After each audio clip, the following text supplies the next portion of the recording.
What's up, everyone, and welcome to ClearTalk.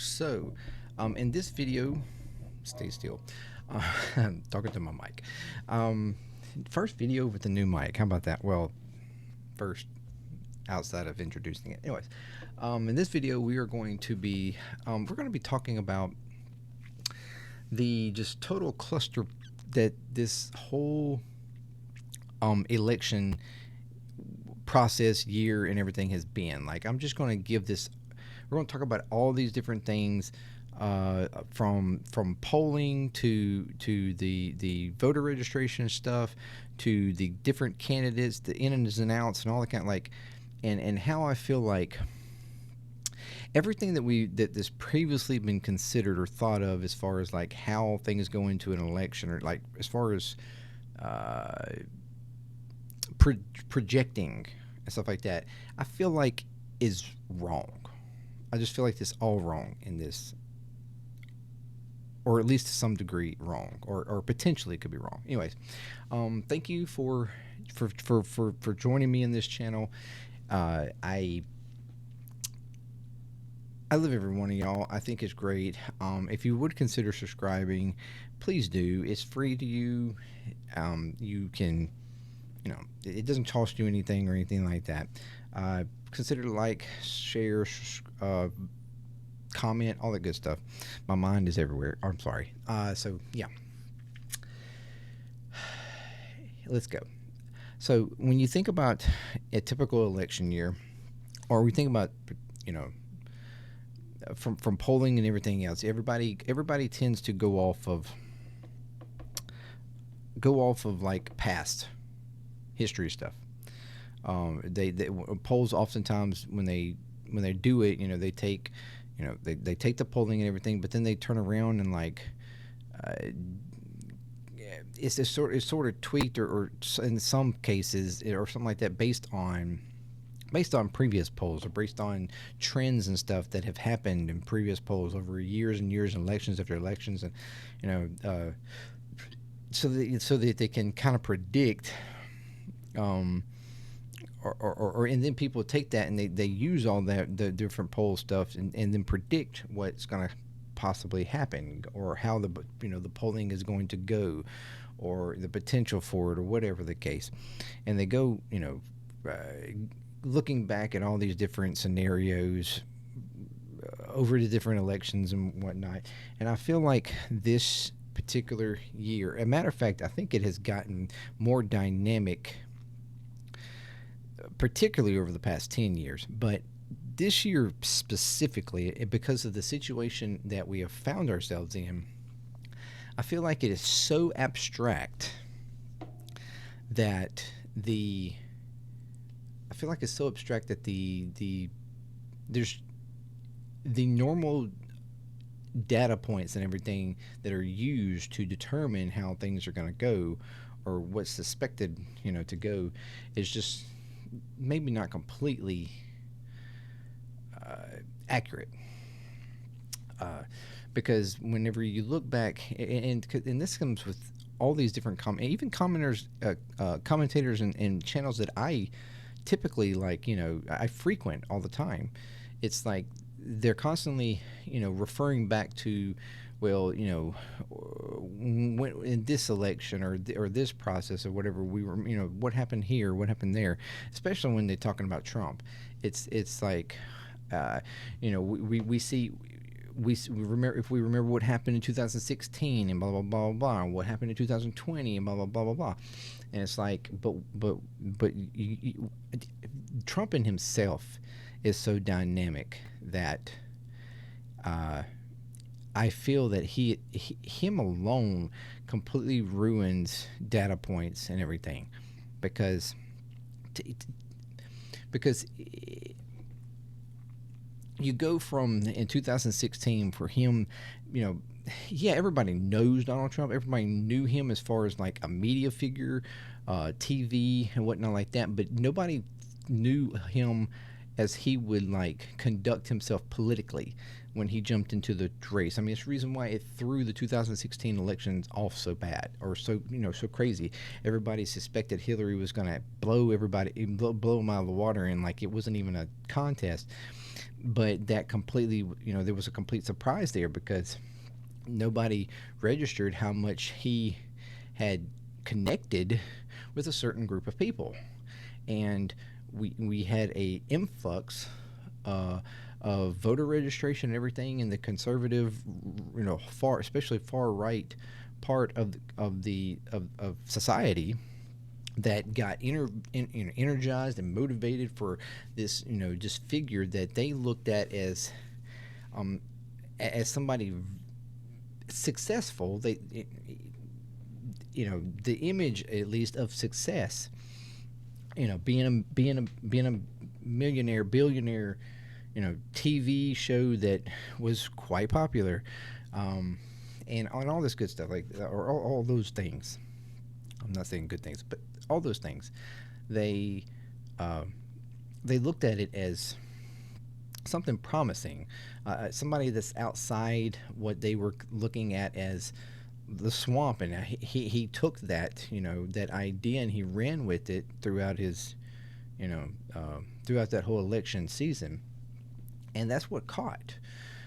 Him talking about how he was going to flush everybody out. He was going to get rid of all these, long time political icons or whatever. Like, he's gonna get rid of all these people that are just been there, and we're gonna start fresh and new. We're gonna have different ideas, and it's just gonna be this big huge thing. And while that, I could understand um, where that was titillating. That it had a spiciness to it. It had an appeal that was very interesting in that moment. It didn't work for me particularly, but I wasn't really, well, I was heavy in that. I was somewhat heavy. I wasn't really heavy in that presidential cycle. I was somewhat, because until Bernie, because I had really became a big Bernie fan in that moment, and I was learning a lot about him, and I got behind that movement, and because that was through that presidential cycle, that election cycle, is when I really started like heavily engaging in politics, and where before it was a little more off put. I was a little passive on it. I really started engaging heavily in the politics, that election cycle, and so I got on the Bernie train. I was learning about him, and I figured, he was appealing to me. All the things that he was talking about, I liked, and so I was more on him. But then once the whole thing collapsed around him, and not getting the nomination, and Hillary taking it, I was out. It no longer mattered to me, and uh, and while Trump was, appealing to a lot of people, and especially a lot of people even around me, it he didn't appeal to me. It's like he was the kind of person that I always felt like I saw through. Like, I was never impressed with him as a celebrity, or wealthy person or anything like it. He just never impressed me. He always seemed like a bit of a, I don't know, just over over the top. It never clicked for me. Um, so yeah, I just flushed out of that one. I wound up actually writing Bernie's name in, for me, at the voting box, although I knew it wasn't going to make a difference. I'm in Mississippi. I knew who it was going to go to, or I knew it was the likelihood of where it was going to go.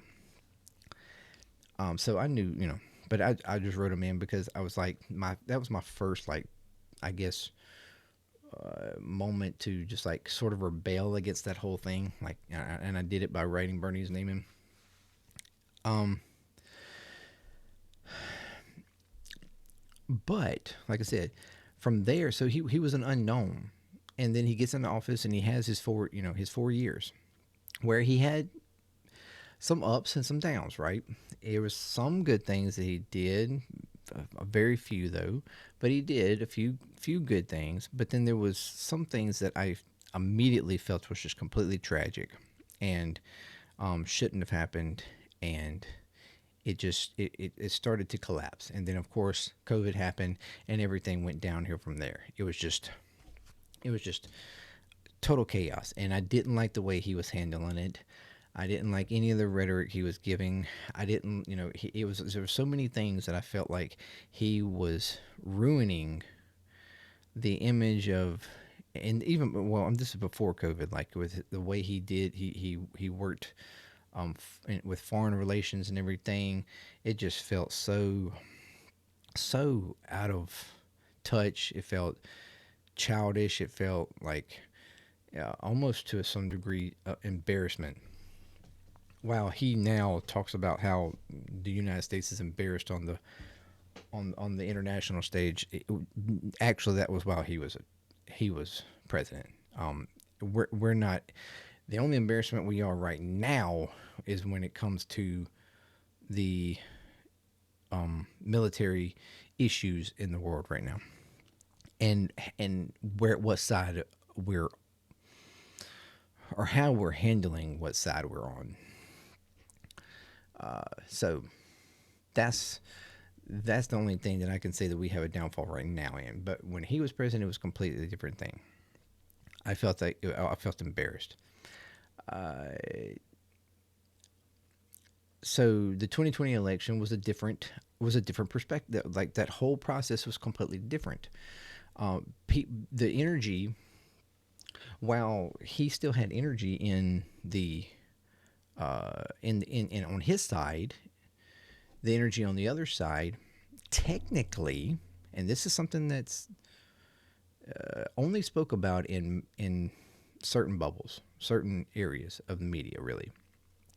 But technically, people didn't really come out for Biden. Okay, or there was a percentage of people that came out for Biden, but it was a small percentage. Okay, the majority of the votes that went Biden's way were people who solely come out to vote against Trump. And I want to stress that so strongly, how, and because it's like a lot of the people on the right, especially then at that time, and even some now for some reason still can't comprehend that. But the idea of how Biden got that many votes is like he just wasn't exciting. His rallies that he had, there was nobody there, and blah blah blah. And it, it it wasn't about him. The 2020 election was not about Biden. Period. The 2020 election was about not Trump. That's what the 2020 election was about. Point blank. All right. So for as many, when Trump talks about how he got the most votes any president had before, blah blah blah, and then but somehow Biden got more. Guess what? That's because there was more people that came out, more people that decided to come out of the woodworks that normally don't vote or on the fence all the time or whether they're going to vote or not. Oftentimes they don't vote because they don't like either one that's going or whatever. They came out of the woodworks and whether they were already registered or they've registered again to solely vote against Trump. You had more people come out to vote against Trump than actually voted for Trump. That was the 2020 pandemic. Now we fast forward to today.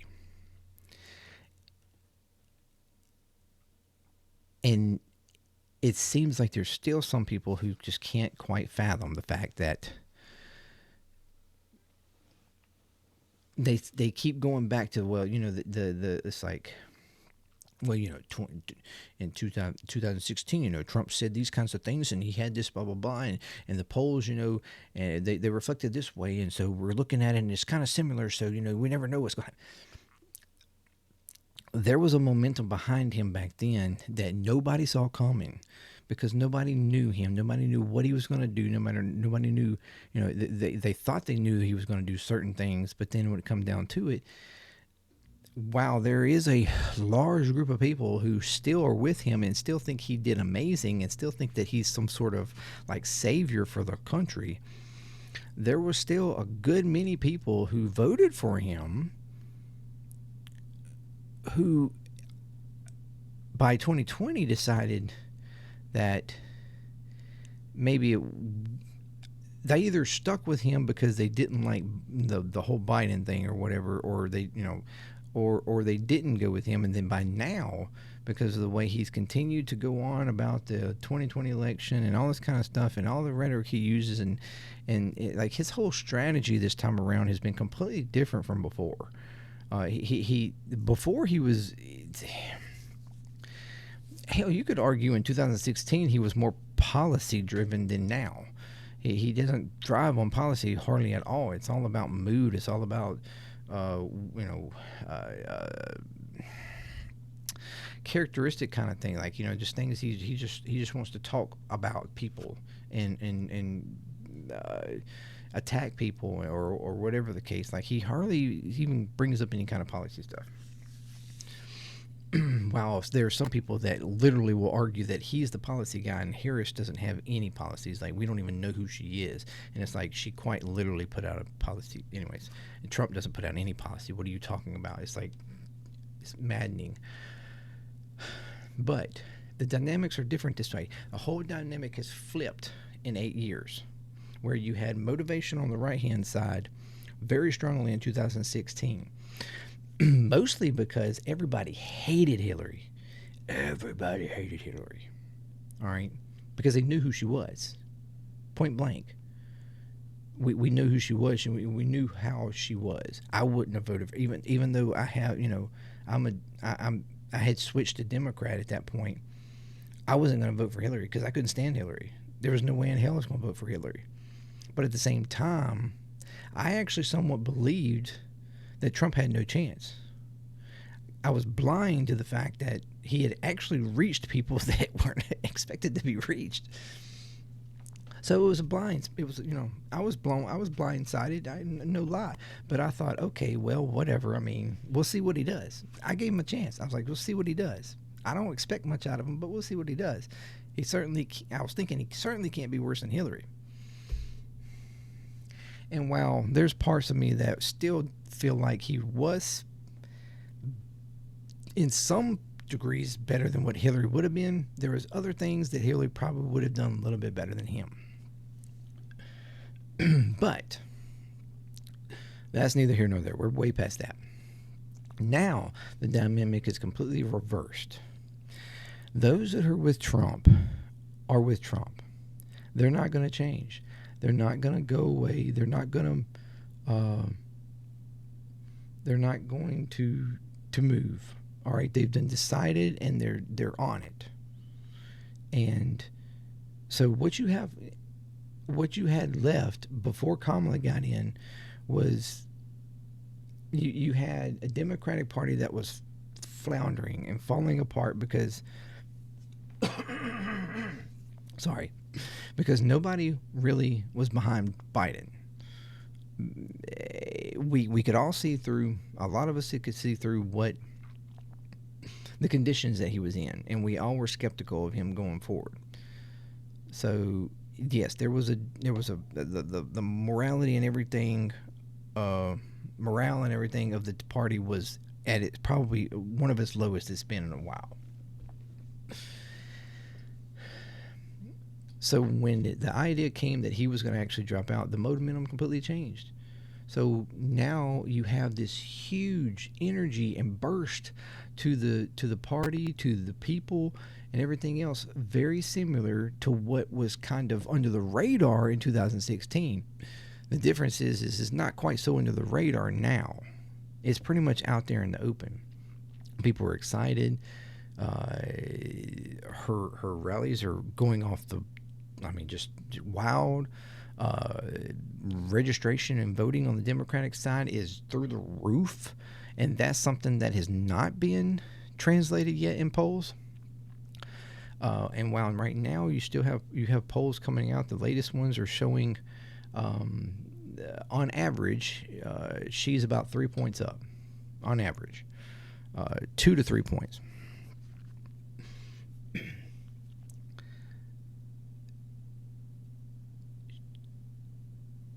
That's enough on. We know that the electoral college, the Democrat, it unfairly skews to the Republicans. It does. The way things are set up, how delegates, how those are placed across the states and whatnot, it favors the Republicans. It has for a long time. Democrats typically have to be at least 3 or more points in polling nationally for just like straight vote to even come close to winning in the electoral college. If it's anything less than that, Republicans can pretty much take it. That's just the set. That's the way it is.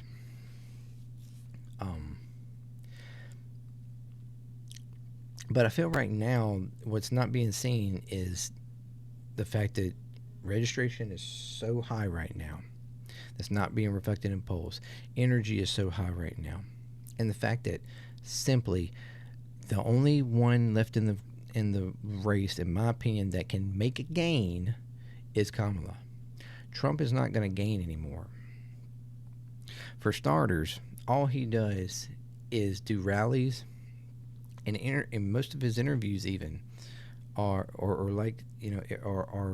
favored to him. They're on his base. All his rallies are on his base, and all he talks about, all his rhetoric, everything that he speaks about, is catered to his base. It's nothing in there about trying to find and get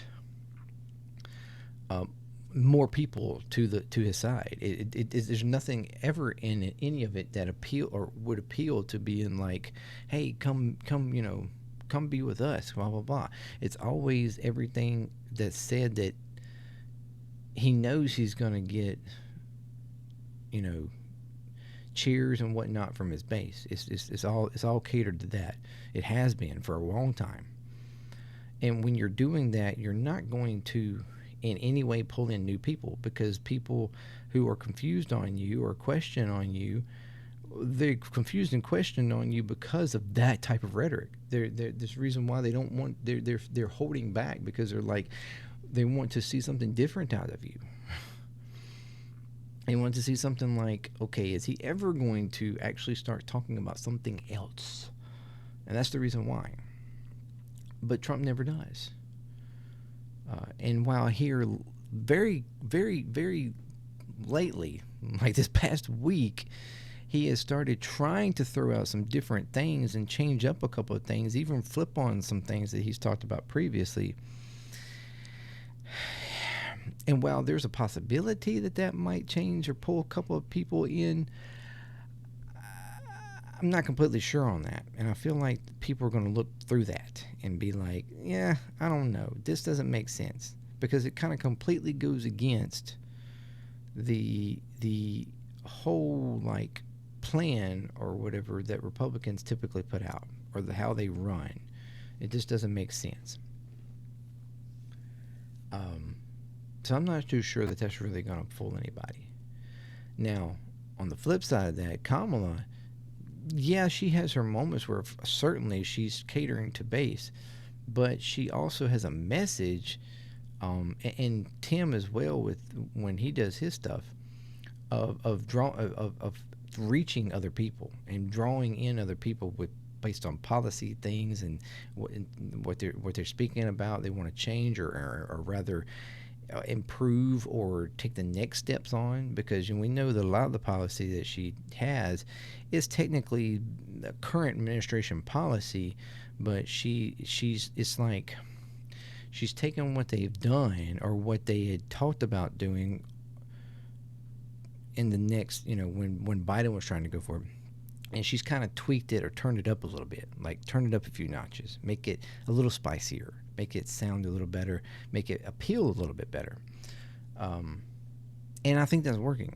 I think it's where he's showing a division. She's separating herself in many ways from him, and and I think it's working pretty well. But like I said, her whole speech is really based on reaching other people.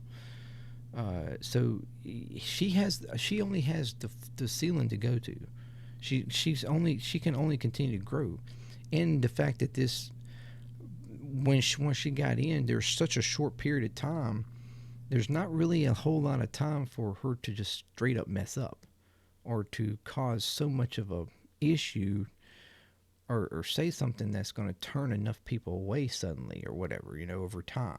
Where Trump's been here this whole long, and he's not going to draw any more people in. Who he has is who he has. His numbers aren't going to go up.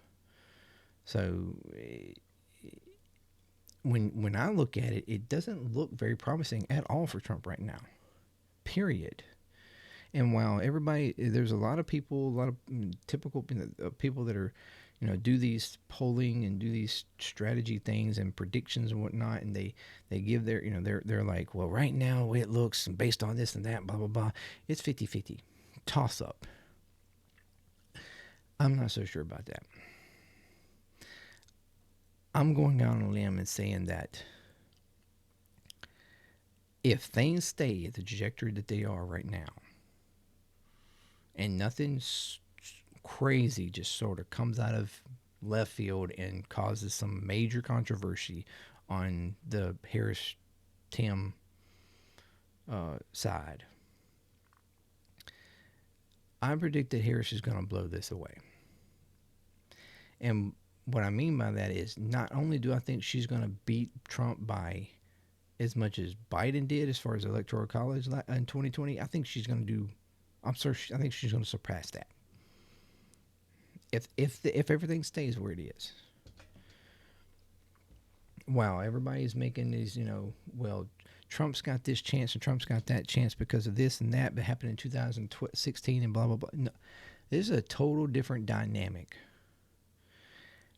Trump is known now, and I don't think there's just some secret bunch of people out there that is suddenly going to be like, you know what, we're going to vote Trump. I just don't see it. I do not see it. Because at this point, who I feel like those who have not decided, they haven't decided because they are deciding on whether they're going to vote for Kamala or not vote at all. That's what I think the majority of the people left. It has come down to, am I voting for Kamala or am I not voting at all? Maybe voting for a third party, but I don't think there's a dynamic really out there of any significance, at least, that is on this fence of Harris, Trump. Harris, Trump. I don't see it. They're either voting for Harris or they're voting for nobody. That's the dynamic I think that's left. So Trump's numbers right now, I think, are Trump's numbers. And I would even argue that those may be a little high. I think because there's a lot of, it's like I said, when the polls, the way the polls have been here lately, they've been skewing towards the Republicans. They seem to undercount the Democratic side. We see that in 2020. We even seen that in 2020. We certainly seen it even more in 2022. It seems to skew more to the Republicans. So I feel like even when we see polls saying him at 48%, 47%, whatnot, I'm not so sure about that. I think the reality is probably more around maybe 45, 44. I'll give him 45. But I think on the flip side of that, I think Harris, where it shows her more like at 49, 50, maybe some of them are showing her 51. I'm actually going to say she's more like probably 55. um, 53, somewhere between 53 and 55. I think she has a way bigger pull, way bigger gap than what is being reflected right now. And it's just, but the whole season has been complete chaos. And it's just, and I just think, I think everybody looking back at all these different, you know, how you would typically look back, you know, because, you know, before, I would say before 2016, for the most part, if at least for that previous 10, 15 years there, it was pretty standard. Everybody, you know, like the country was not quite as separated, not quite as dynamic, not quite as partisan. And so I feel like there was sort of a steady data point that could be taken. But since 2016, since Trump has completely created a major divide in this country, a major separation in ideology, in thought, in political argument, political discussion. It's a major just change, to the point that I feel like you can't even look at data points right now. Like everything, the way you typically would look at an election, the way you would typically analyze polls and analyze data points and predict this and predict that, I just feel like there's no way to really, like, it's just so off right now. You can't look back at the past. You got to look solely at what's happening right now. You can't say, well, you know, when he talked about this thing back in 2016, it helped him, you know, gain this amount, blah, blah, blah, blah, blah. That's not, we're not in 2016. And it was a whole different Trump. It was a whole different group of people. And even if he does start, you know, he could turn around and do his campaign exactly the same as he did in 2016. And it's not going to change anything right now. Because who he has is who he has, and he's not going to get any more. Not any more of any significance. You know, one or two people here or there is not going to be significant. And while he might can gain a couple of people here, a couple of people there, I'm talking about there's no way he can pull hundreds of people, thousands of people in all these different states or whatnot to make a big difference. It's not going to happen. I don't feel it's going to happen. So,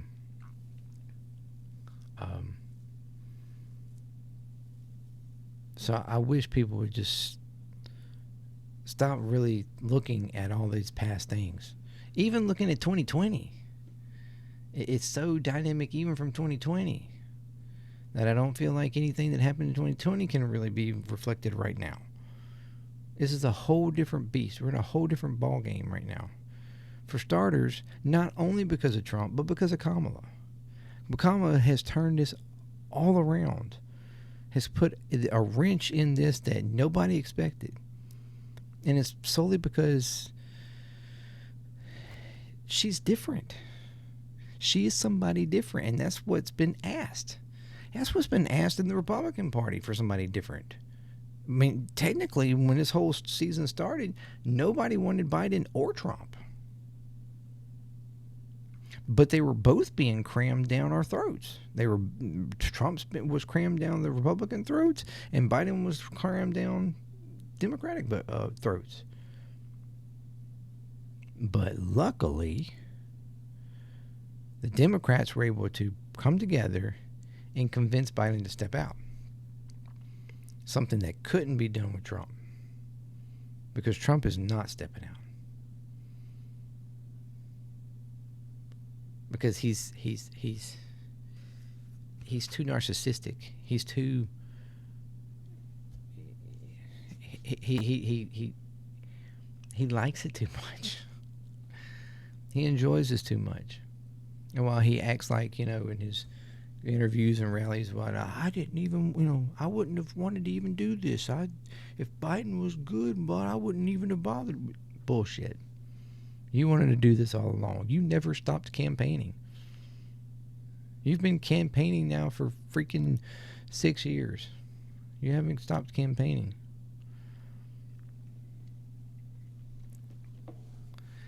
And now he's got it all set up.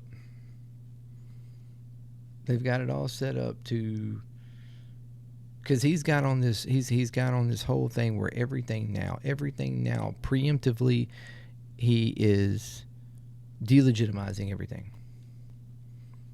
Everything is delegitimized. He's delegitimizing, certain interviews. He's delegitimizing the debates beforehand. He's already delegitimizing the election again. Putting those seeds of doubt in all his base and all the people who he feel he can incite again. Or, anything that if somehow it fails, it's not his fault.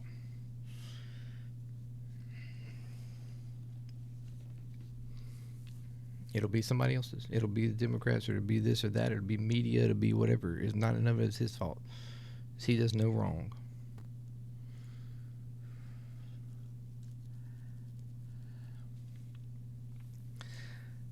It's just like I've seen people talk about how they feel like he has the wrong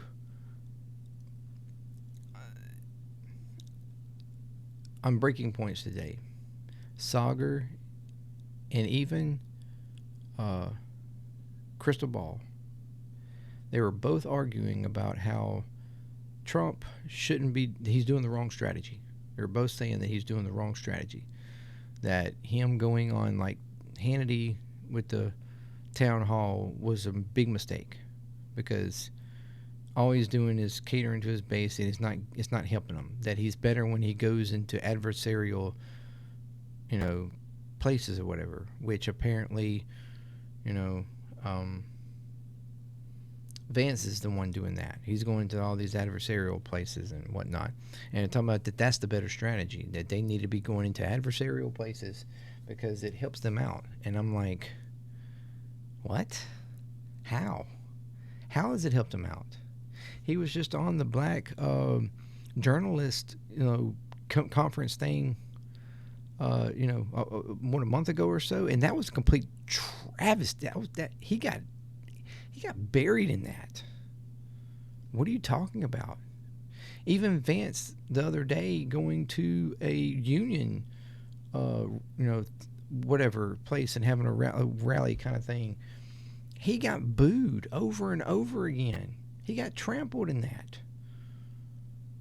What are you talking about is good strategy for them to go into adversarial places?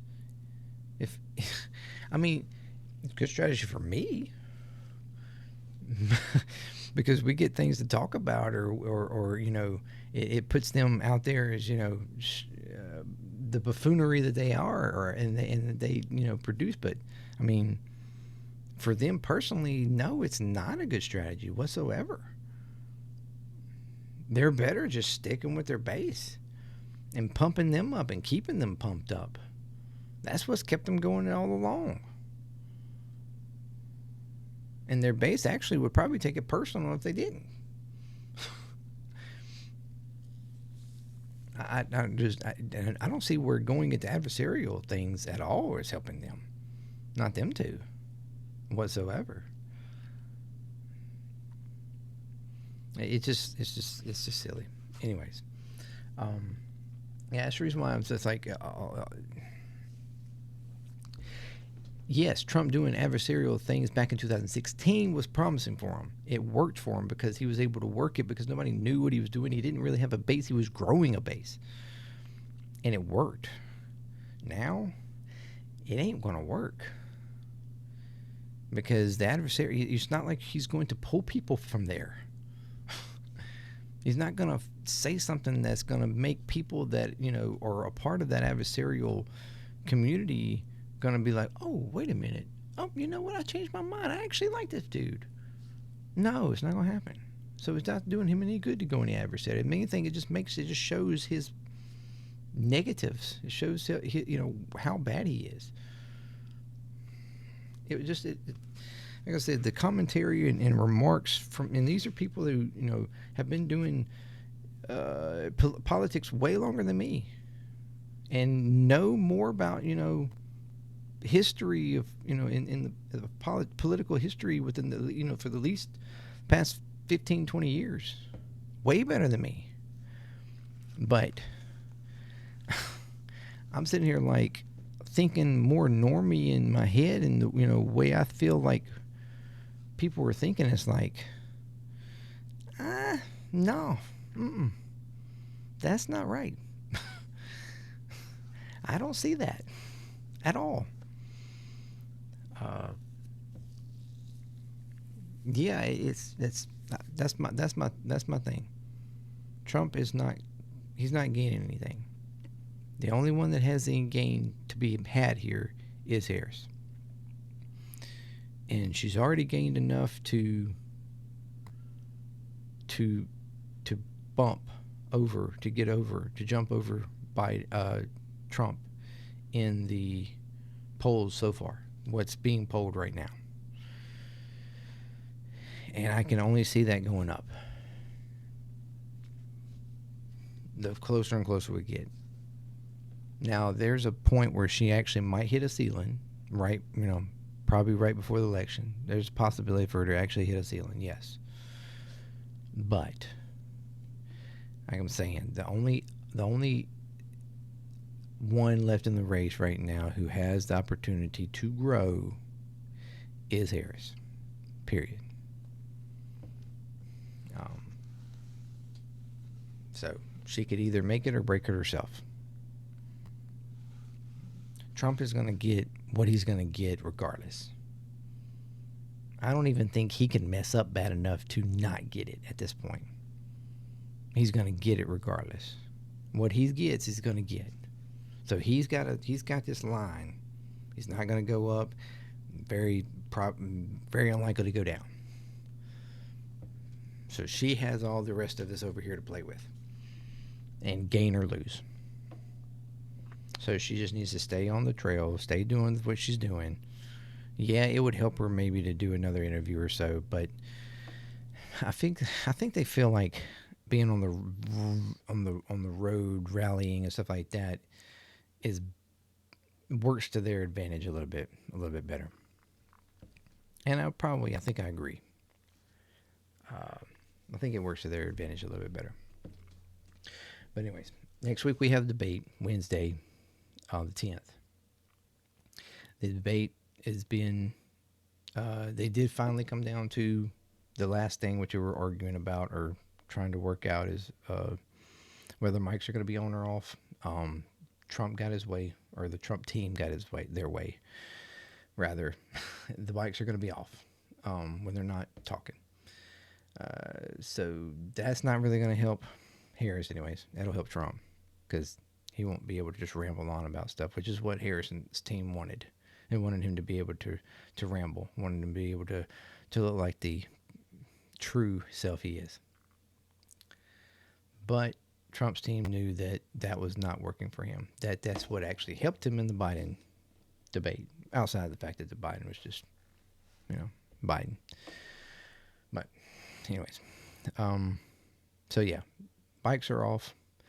Of course, that isn't stopping Trump from, like I said, starting his delegitimizing everything. It's like that ABC's going to cater to Harris, going to have her the questions beforehand and allow her to have notes and stuff. Like he was talking about in her interview, she had notes and whatnot.